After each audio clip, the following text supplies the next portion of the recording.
Welcome. You're watching the Thrift Store Rundown, closing out our silver screen blockbuster month by bringing Hollywood home on a budget.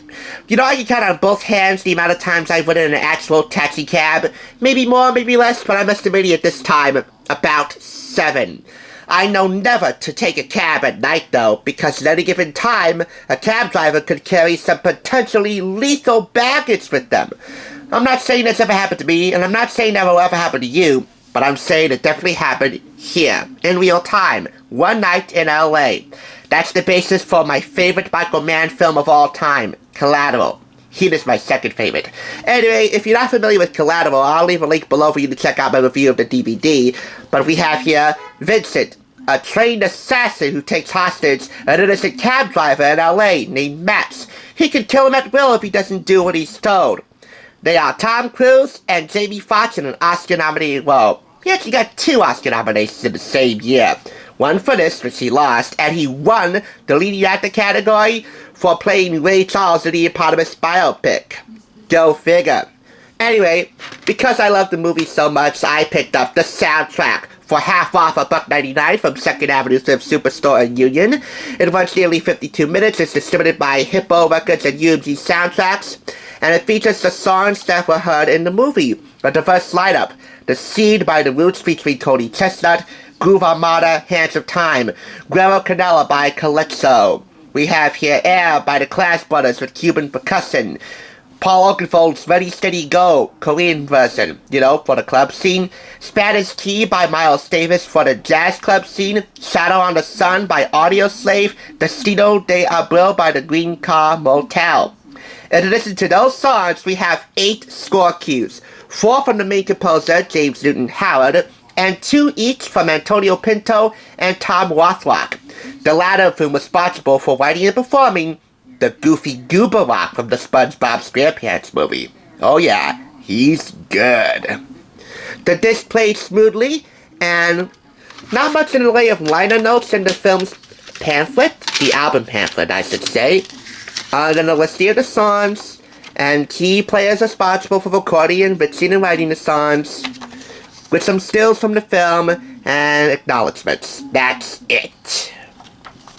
Here's some footage from the scoring session for Collateral, along with the rest of Michael Mann's vision for the music of that film. One of the most just purely enjoyable voyages you go on, for me, is to find what the music's voice is. I love working with orchestras, particularly when you can get an orchestra to sound not the way orchestras conventionally sound. I find that odd because James Newton Howard estimates that about half of the material that he wrote for Collateral ended up being in the final cut. And in that half, 4 of those cues made it onto the main soundtrack. And there's not much in the way of orchestra. Yes, there are some light elements in Vincent Hop's Train and Finale, but the most orchestra I would hear is the string section for Antonio Pinto's Requiem. That's that. Half of the material written for Collateral ended up in the film.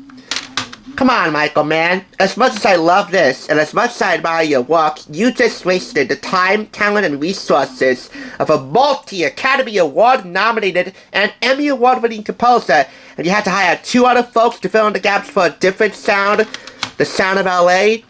Well, I get that. I mean, the sound ended up being fairly right on, and I'm not knocking Tom Rothrock or Antonio Pinto. They both contribute some awesome work. But, come on, man. At least there's a separate soundtrack featuring all of James Newton Howard's material from Entrada Records that's available right now, at least secondhand. It's going to be a little bit tricky to track down, so I'm not banking on it, but I will be keeping my eyes and ears out for that. The disc played smoothly, and bottom line is, it's just a really cool soundtrack, even though it's not much of James Newton Howard to go around, other than those 4 cues.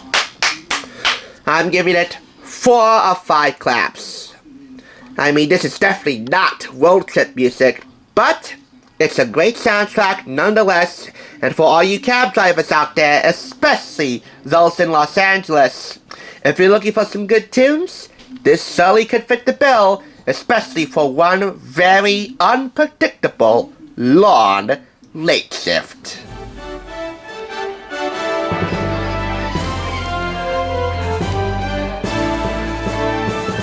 for watching. Check out more TSR by clicking on another awesome review like this one, top left. And be sure to subscribe by clicking top right. Until next time, I'll catch you on the flip side.